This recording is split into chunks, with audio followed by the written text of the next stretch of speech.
Abra tua Bíblia comigo, Evangelho de Marcos, capítulo 10. Aleluias. Glórias ao nome do Senhor.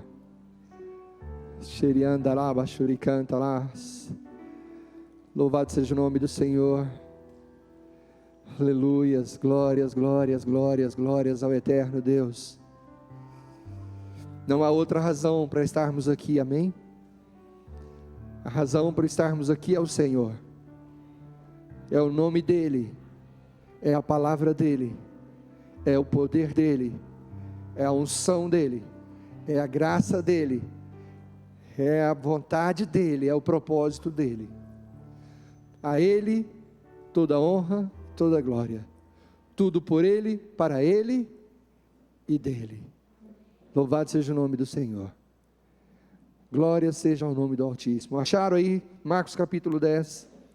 Diz assim a palavra do Senhor no versículo 17. E pondo-se Jesus a caminho, correu um homem ao seu encontro, e ajoelhando-se perguntou-lhe: Bom mestre, que farei para herdar a vida eterna? Respondeu-lhe Jesus: Por que me chamas bom? Ninguém é bom, senão um, que é Deus. Sabes os mandamentos: não matarás, não adulterarás, não furtarás, não dirás falso testemunho, não defraudarás ninguém, honra teu pai e tua mãe. Então ele respondeu: Mestre, tudo isso tenho observado desde a minha juventude. E Jesus, fitando-o, o amou e disse: Só uma coisa te falta. Vai, vende tudo o que tens, dá aos pobres, e terás um tesouro no céu. Então vem e segue-me. Ele, porém, contrariado com esta palavra, retirou-se triste, porque era dono de muitas propriedades. Paizinho, nós bendizemos o teu santo nome. Temos uma expectativa que o Senhor possa falar aos nossos corações através da tua palavra. E pedimos, meu Pai, que a tua palavra vasculhe todo o nosso ser,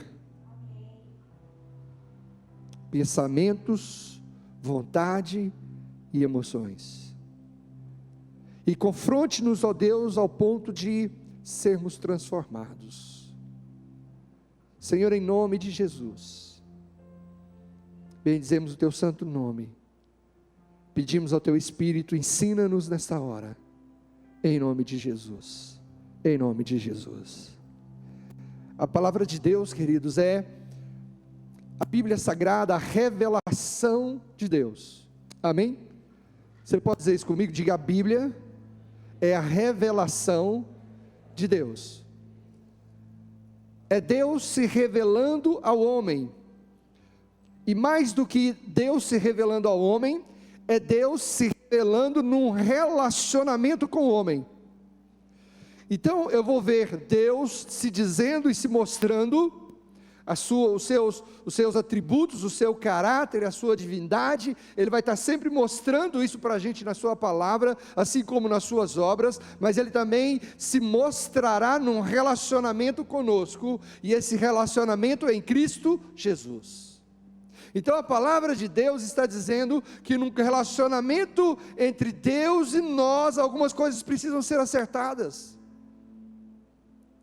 A palavra de Deus diz que este homem veio ao encontro de Jesus. Quer dizer, todo aquele que tem um encontro com Jesus não é a mesma pessoa mais.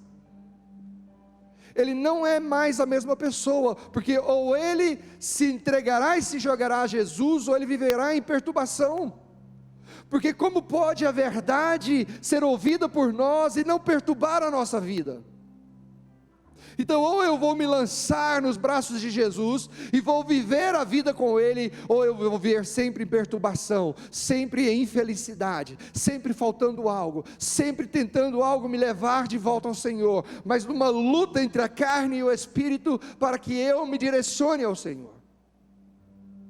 Então a Bíblia nos ensinará os caminhos de Deus e como nós devemos caminhar com Ele.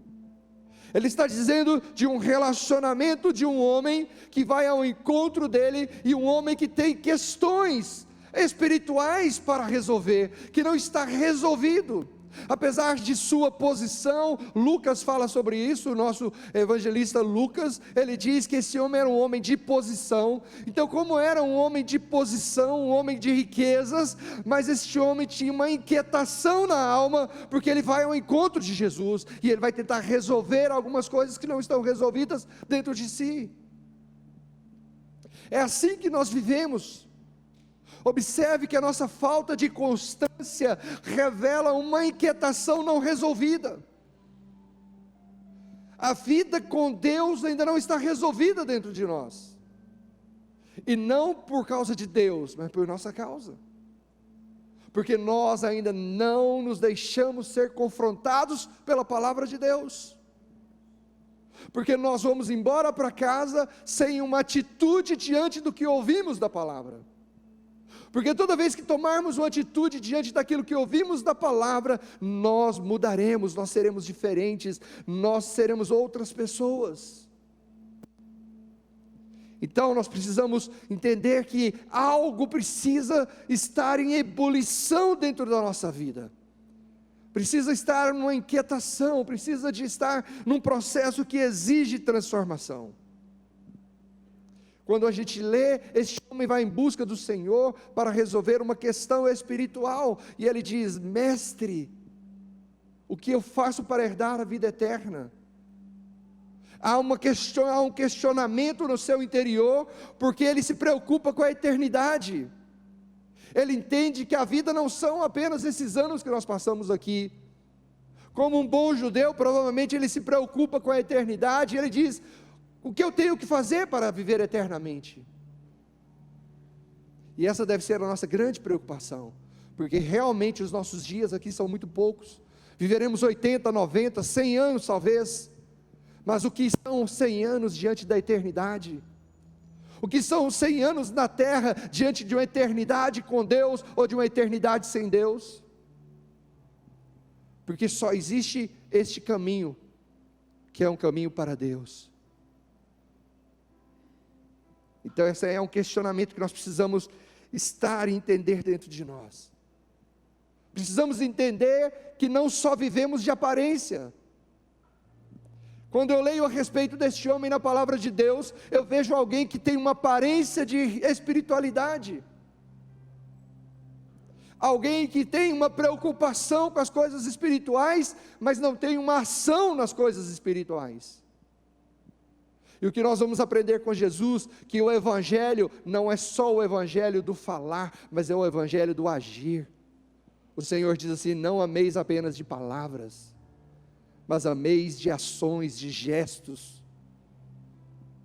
Então, queridos, nós precisamos entender que a nossa espiritualidade não pode ser de aparência. Eu não posso ter aparência de alguém que é espiritual, que é crente. Eu tenho que ser. Eu tenho que viver, eu tenho que andar como sou, não como aparento que seja. A palavra do Senhor nos diz que Jesus desvenda em nós a nossa inquietação. E sabe qual era a inquietação daquele homem? A ausência de Deus. Há espiritualidade, mas falta Deus. Eu frequento a casa de Deus, mas não me relaciono com Ele. Eu sou crente, mas não tenho compromisso. Eu leio a palavra de Deus, mas não me deixo ser transformado. Eu aparento, mas não sou. E a palavra do Senhor vem para denunciar isso na nossa vida. Para denunciar, porque Jesus, Ele vem para extrair aquilo que falta na nossa vida. Ele vem para dizer a nós aquilo que está faltando.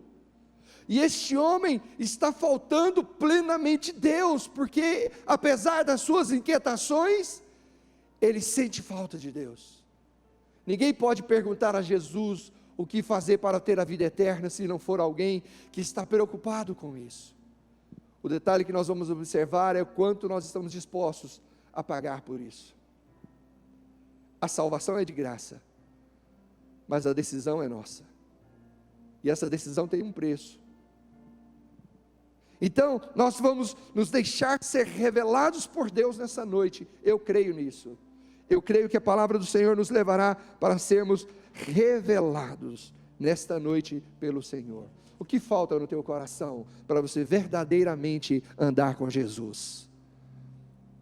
Talvez a sua pergunta não seja o que eu tenho que fazer para herdar a vida eterna, mas seja o que eu preciso fazer para andar verdadeiramente com o Senhor, para estar na sua presença, para ser alguém que é um homem de Deus, uma mulher de Deus, que tem Deus no seu coração, que anda com Ele, caminha com Ele, planeja com Ele, realiza com Ele. O que está faltando?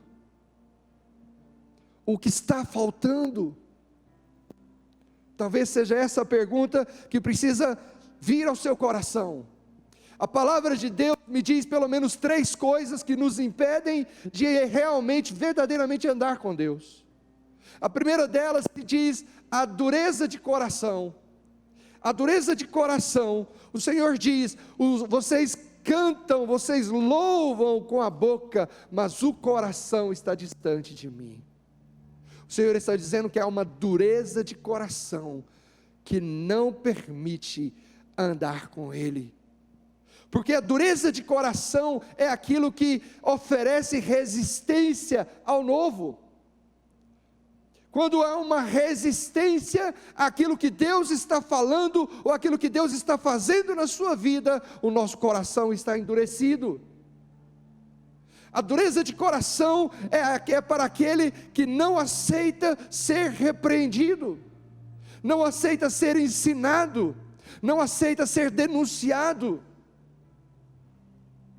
E quando eu falo aqui em denúncia, não é exposição, mas é dizer, meu irmão, o Espírito Santo está falando isso a você, o Espírito Santo está dizendo que está faltando isso na sua vida, que você tem vivido uma vida de mentira, que você tem vivido uma vida de pecado, que você tem vivido uma vida longe de Deus, longe dos caminhos do Senhor. O Espírito Santo tem uma grande obra a realizar na terra, e essa grande obra a ser realizada na terra, é convencer-nos do pecado, da justiça e do juízo. A dureza de coração nos leva a justificar o pecado. A dureza de coração nos leva a justificar o pecado. Eu faço isso porque não tem ninguém por mim. Eu faço isso porque eu não consigo nada. Eu faço isso porque eu já sou assim. O meu antepassado era desse jeito. Não, querido, a palavra de Deus é capaz de mudar a sua vida. A palavra de Deus é capaz de quebrar a dureza do seu coração e fazer você viver uma nova vida. A vida na verdade de Deus. Conhecereis a verdade vos libertará. A dureza de coração não nos deixa pensar o caminho. O Provérbios fala sobre isso, ele diz que a dureza do nosso coração não nos deixa pensar o caminho que nós estamos andando. Nós estamos andando num caminho que está nos afastando de Deus. Perceba isso, querido. Porque se isso estiver acontecendo, o coração está endurecido, porque tudo que nós fazemos precisa nos levar para Deus, precisa nos levar para as coisas de Deus, precisa nos levar para as coisas que representam Deus. Eu não posso viver um caminho que me afasta de Deus. Eu preciso pensar o meu caminho. Jesus Cristo diz que nós pensamos muitas coisas, nós fazemos muitos planos, mas a resposta sempre virá de Deus, sempre virá de Deus. Então, querido, pense o caminho que você anda, se esse caminho não está te afastando de Deus, se esse caminho não está esfriando o seu coração, se esse caminho não está esfriando a sua devoção, se esse caminho não está te deixando inquieto, se esse caminho não está te deixando frio. A dureza de coração é o teimoso. O teimoso é aquele que não dá o braço a torcer. é aquele que não aceita repreensão, não se arrepende. Queridos, e quando nós temos o nosso coração endurecido, o Senhor não pode fazer. Aquele homem chega para Jesus e diz: bom mestre. E Jesus diz para ele: quem disse para você que eu sou bom? Essa palavra é uma palavra de alguém duro de coração. Porque Jesus disse: bom é aquele que está no céu.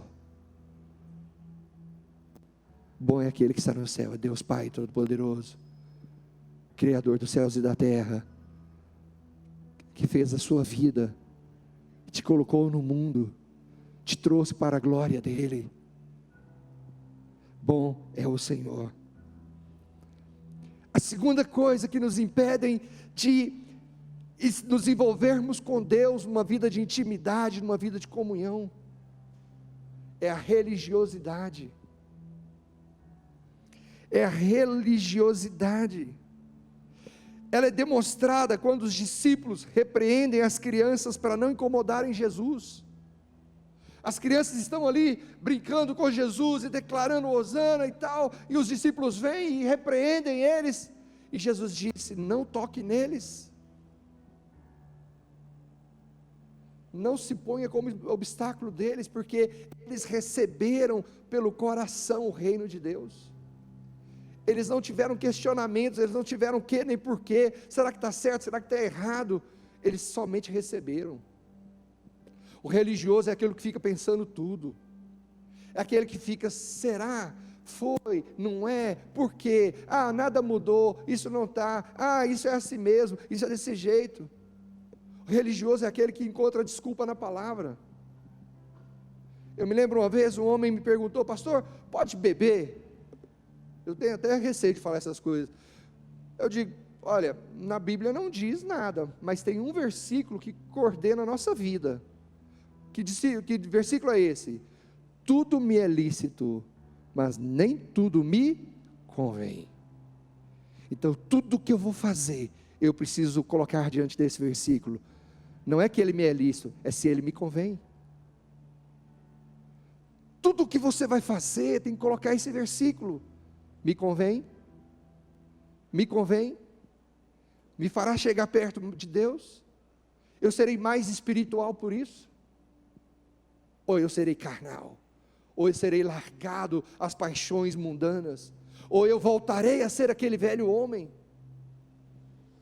Lembrando-nos que há dentro de nós uma luta brutal entre a carne e o espírito, onde o espírito puxa para Deus e a carne puxa para as paixões, onde o espírito puxa para Deus e a carne puxa para o pecado.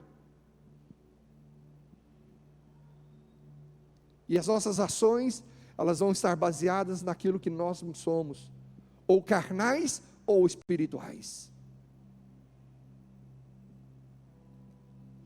Há um endurecimento nos discípulos. A religiosidade, ela é um obstáculo para nos conformar, porque a religião nos conforma. Muitos de nós nos conformamos com o que somos e o que temos, e o que temos não é a questão econômica, mas é o que temos de Deus, o que somos em Deus, o que você é em Deus, o que você tem de Deus na sua vida. O Senhor não se preocupa se você tem muito dinheiro, muito estudo, pouco dinheiro, pouco estudo, você sabe alguma coisa ou não sabe nada. O Senhor está preocupado com o que você é nele, com o que você já alcançou nele. Muitos estão conformados com esta vida, uma vida, e hoje até é difícil dizer isso, porque muitas pessoas se conformaram com aquilo que perderam. Olha que coisa terrível. Muitos irmãos, e aqui não há um julgamento sobre eles, mas muitos irmãos perderam o calor da casa de Deus, perderam a graça de estar com os irmãos. e em nome de um conforto, em nome de uma acomodação, perderam aquilo que é o contato com os irmãos, o calor da casa de Deus. E é necessário que eles agora se aqueçam novamente em Deus, saiam dessa conformação, desse conformismo, ativem a sua vida diante do Senhor, desejem coisas maiores de Deus, desejem maiores projetos de Deus para a sua vida, desejem estar mais em Deus do que você tem hoje. Você ora mais, você entende mais a palavra de Deus, você se preocupa mais com as pessoas, você se preocupa com a casa de Deus, você se preocupa com seus irmãos, você se preocupa com seus pastores. Quem é você em Deus? Quem é você em Deus? Pastor, eu sou alguém que estou satisfeito com o que tenho. E eu vou dizer, pois você é muito infeliz, porque o Deus que nós servimos é o Deus de riquezas, é o Deus do sobrenatural, é o Deus que tem uma fonte que não sacia jamais, uma fonte insaciável. O nosso Deus ele tem uma fonte ilimitada para você. Quanto mais você quer, mais Ele te dá. Quanto mais você deseja, mais Ele tem para você. Quanto mais você anseia, mais Ele quer derramar. Quanto mais você abre o coração, mais Ele quer derramar sobre a sua vida, porque Ele tem uma intensidade para contigo. Ele quer te levar a níveis mais profundos com Ele. Nós vivemos no raso porque queremos, porque o Senhor quer que nós andemos cada vez mais para o profundo. Deus quer que você seja o transformador. Deus quer que você seja o homem dele na terra, a mulher dele na terra. Homens e mulheres de profundidade com ele, homens e mulheres que quando abrem a boca mudam o ambiente. Homens e mulheres de Deus, querido, aprenda isso. Isso não depende de escolaridade, não depende de status, não depende de situação econômica, não depende de classe social, depende de ter sede e fome de Deus. Sede e fome de Deus. Sede e fome de Deus. Quanto mais você deseja, mais Ele quer te entregar. Quanto mais você deseja, mais Ele quer te dar. Quanto mais você deseja, mais Ele tem para você. O que nós precisamos é sair da inércia, é tirar o pé do barco, é desejar navegar nesse rio, é desejar o profundo de Deus. É por isso que o Senhor fala que a religiosidade nos afasta dEle, porque a religiosidade nos conforma, a realidade parece que está tudo bem, e às vezes é preciso que o Senhor venha e nos discipline, para que a gente possa se despertar. Se eu perguntar, alguém aqui quer ser disciplinado por Deus? Com certeza vão dizer que não. Mas o Senhor diz que Ele disciplina quem Ele ama. E a disciplina dEle, no início pode parecer tristeza, mas depois é alegria, porque Ele corrige o nosso rumo, porque Ele corrige a nossa história, Ele corrige a nossa trajetória, Ele nos coloca nos retos caminhos dEle. Os caminhos de Deus são perfeitos, Ele coloca nos caminhos perfeitos, em nome de Jesus. A religiosidade nos impede da liberdade. Sabe, queridos, você tem motivo suficiente para ter uma liberdade com Deus, tanto de aproximação, quanto de adoração, quanto de louvor, quanto de oração. Você tem uma liberdade em Deus, ou Ele te comprou para essa liberdade com Deus, que não aceita intermediários. Deus te deu uma liberdade absoluta. O véu foi rasgado. Quando Jesus morre, a palavra de Deus diz que o véu do templo se rasga de cima para baixo. E aquilo que era empecilho para a aproximação de Deus, agora é a nossa liberdade. Nós somos livres para entrar no santo lugar, no santíssimo lugar, no santo dos santos. E o que é o santo dos santos, pastor? É o lugar de Deus, onde Deus se manifesta, onde Deus fala, onde Deus toca, onde Deus realiza, onde o milagre se manifesta, onde o seu coração aponta e Deus toca. Você vai à presença de Deus agora e diz: Pai. O judeu nunca dizia Pai. O judeu não tratava Deus de Pai. Os judeus tinham um temor e uma reverência tão absoluta ao nome de Deus, que ao escrever o nome de Deus, ele subtraía uma letra. Porque ele se dizia, ele não era suficientemente capaz ou valorizado para poder escrever o nome de Deus. De repente Jesus vem e começa a dizer: Pai nosso que estás nos céus. Ele vem e diz: eu revelo o Pai.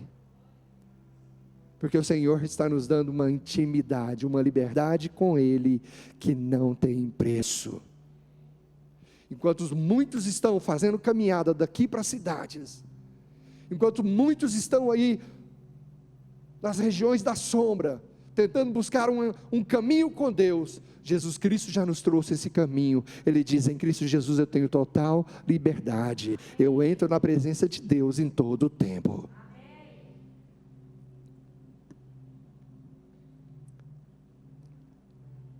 A religiosidade sempre nos traz culpa, porque nós sempre ficamos pensando: será que poderia ser diferente? Eu não estou fazendo o que é certo. Ao mesmo tempo eu estou conformado, mas ao mesmo tempo há uma culpa. Eu podia ser diferente, eu podia fazer diferente. Pois o Senhor está dizendo: você pode mesmo.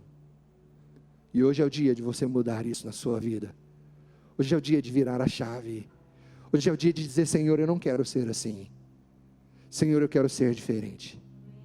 Aquele homem que se encontra com Jesus, ele tem essa situação com ele. Ele é um religioso.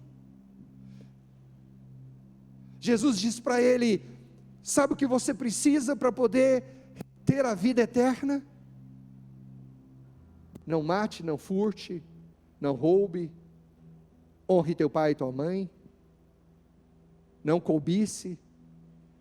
E ele diz: yes, uau, Jesus, tudo isso eu faço desde a minha juventude. Desde a minha juventude. Mas nós vamos aprender que Jesus tem uma palavra para ele, que vai quebrar essa religiosidade, e vai dizer para ele: somente isso não é possível. Jazinho, eu te mostro isso. Em terceiro lugar, queridos, o que nos impede de aproximar de Deus, de andar com Deus? Riquezas. Se tem algo que nos tira da presença de Deus, é conforto. É um bom sofá, uma boa casa, um bom carro, um bom plano de saúde. Se tem algo que nos tira da presença de Deus, que nos impede de avançar, é ter uma boa conta bancária, é poder emitir um cheque e ter fundo. Se tem algo que nos deixa conformados, é quando nós não temos nenhuma necessidade, quando nada nos falta.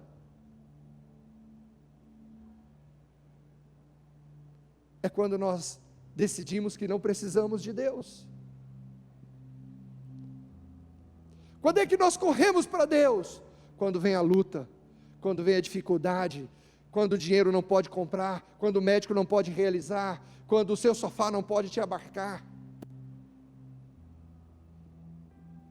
quando você não pode mais fazer, aí você corre para Deus. A riqueza, e olha que não precisa ser assim, e olha que não precisa ser dessa forma, Porque assim como a riqueza nos leva para a distância de Deus, também pode nos levar para a presença de Deus. Nós podemos ser ricos ao ponto de dizer: Senhor, usa-me, usa com meu dinheiro, usa com a minha boca, usa com tudo que eu tenho, e Deus fará você ainda mais rico, e Deus fará você ainda mais poderoso. O problema é que a riqueza nos faz esquecer de Deus. E você acha que Deus deixa isso passar em branco? Não, Ele disse: vocês não podem servir a dois senhores. Você não pode servir a Deus e as riquezas ao mesmo tempo, porque ou você vai se desagradar de Deus, ou se desagradar das riquezas. E a riqueza, querido, ela é personalizada, ou personificada. Ela é personificada em um demônio. Então nós precisamos entender a quem nós estamos servindo. Pastor, é proibido ser rico? Não. Há vários homens na palavra de Deus riquíssimos, mas quando você olha a atitude daqueles homens, era algo sobrenatural. Davi era tão rico, mas Davi disse: eu vou fazer uma casa para Deus, e tudo nesta casa será eu a que vou doar. Eu vou doar madeira, eu vou doar as pedras, eu vou doar o ouro, eu vou doar a prata, eu vou doar as cortinas, eu vou doar tudo. Davi era um homem tão rico que nada ele queria se não viesse dele. Ele vai fazer uma oferta a Deus, um sacrifício ao Senhor, e o homem chega e diz para ele: toma, a terra é sua, Davi, faz o que você quiser com ela. E Davi diz: não, eu não posso dar a Deus aquilo que não me custou nada. Abraão, um homem tão rico, volta da guerra. Quando ele volta da guerra, os reis dizem: Abraão, pega tudo que você quer, dá-nos apenas às pessoas. E Abraão disse: não, eu não posso ter nada que vá dizer que foi a minha mão, o meu braço que me enriqueceu. Nada disso eu quero.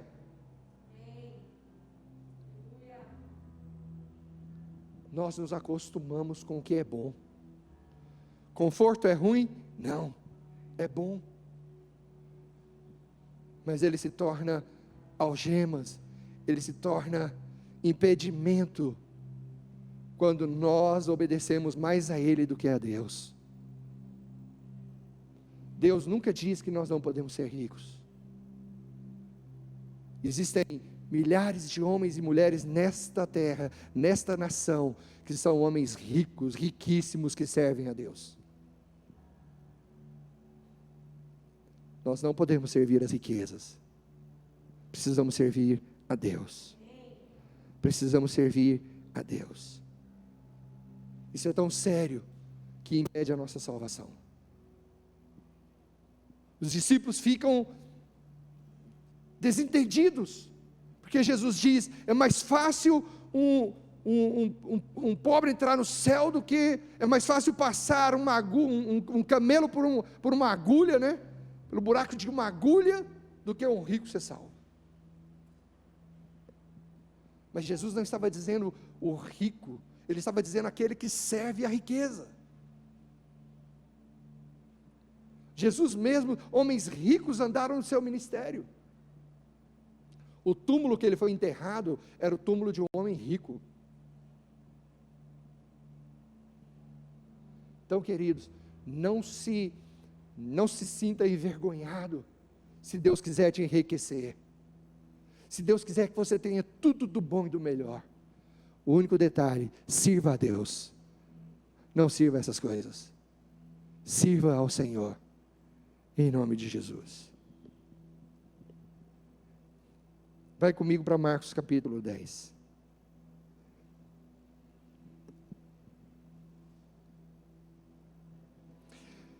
Do versículo 21, Jesus diz para ele, Marcos 10,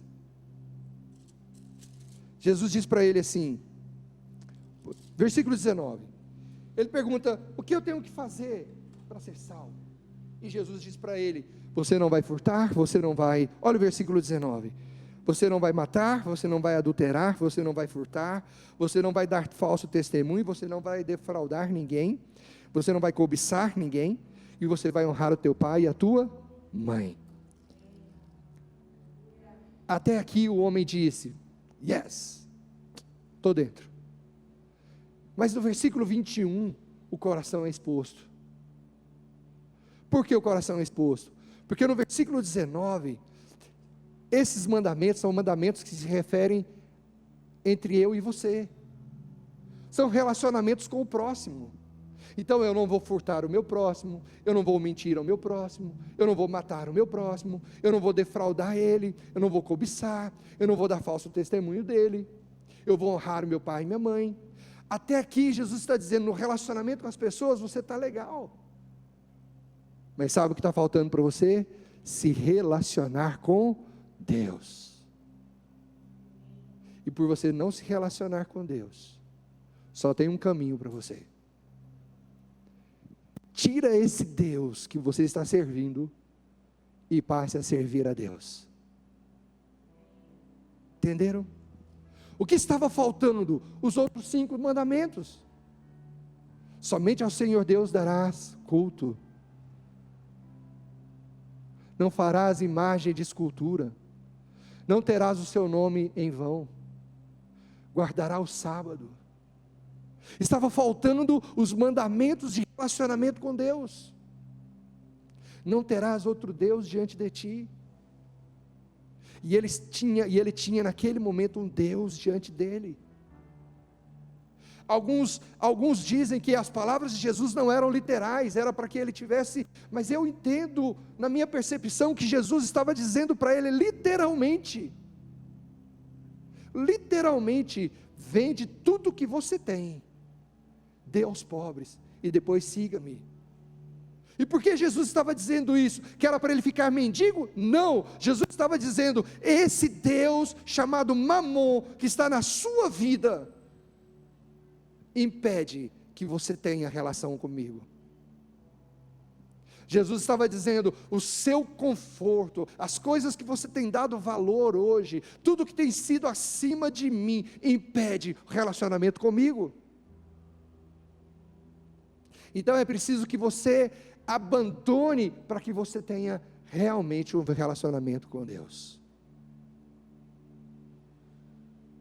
Para que você tenha um relacionamento com Deus, precisa abrir mão de alguma coisa.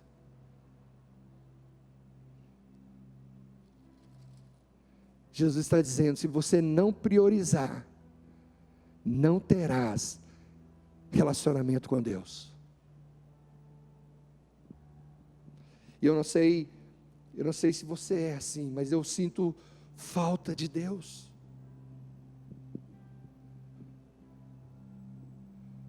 Algo fica me chamando. Uma centelha está em meu coração. E eu preciso de Deus. Eu olho para as minhas fraquezas, e só é possível quando eu olho para Deus. Como podemos viver sem Deus? E viver uma vida de mentira, queridos, não nos levará a Deus. Nos levará a um engano de que estamos com Deus.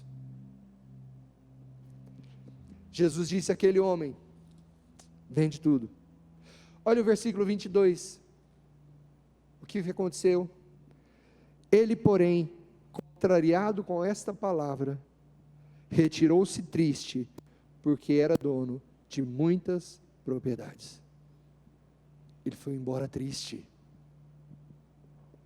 Mas aqui, para encerrar, 4 coisas aconteceram. A primeira delas, Jesus não o condenou. Jesus não disse para ele, você vai para o inferno, você não presta, Jesus não fez isso. Assim como Jesus não fez com nenhum de nós. Jesus nunca nos condenou. Sabe o que Jesus fez com aquele homem? Jesus o amou. Olha o versículo 21. Jesus, fitando-o, o amou. Sabe o que o Senhor está fazendo conosco? Jesus nos ama. Jesus nos ama. E por nos amar, Jesus chama ele para segui-lo. Talvez ele não tenha entendido que a maior riqueza é Deus. Talvez ele não tenha entendido que você pode viver sem tudo, menos sem Deus. Talvez ele não tenha entendido que a maior riqueza é Deus. Como é que eu sei disso? Haverá um dia que a única coisa que nos restará é Deus. Poderá haver um dia que a única coisa, a única possibilidade que nós temos é Deus. E aí nesse dia nós saberemos o custo e a riqueza de termos o Senhor. Jesus o chamou para segui-lo. Jesus disse: vende tudo que você tem, siga-me, siga-me, segue-me. Jesus o chamou a viver uma vida com Deus. Versículo 21. Vai, vende tudo que tem, dê aos pobres, e terás um tesouro no céu. Então vem e segue-me. Jesus chamou ele para ter uma vida de misericórdia, de graça, de poder, de unção, de revelação, de sobrenatural, de mistérios. Você é alguém que tem vivido uma riqueza espiritual muito grande. Preste atenção nisso. Como, pastor? Quando você dobra os joelhos no chão e o Senhor atende a sua oração. Quando na sua intimidade você clama ao Senhor e Ele diz: eis-me aqui. Quando ninguém mais se lembra de você, Ele bate a porta e diz: eis-me aqui. Quando ninguém mais se importa com você, Ele se importa. Vamos colocar de pé em nome de Jesus.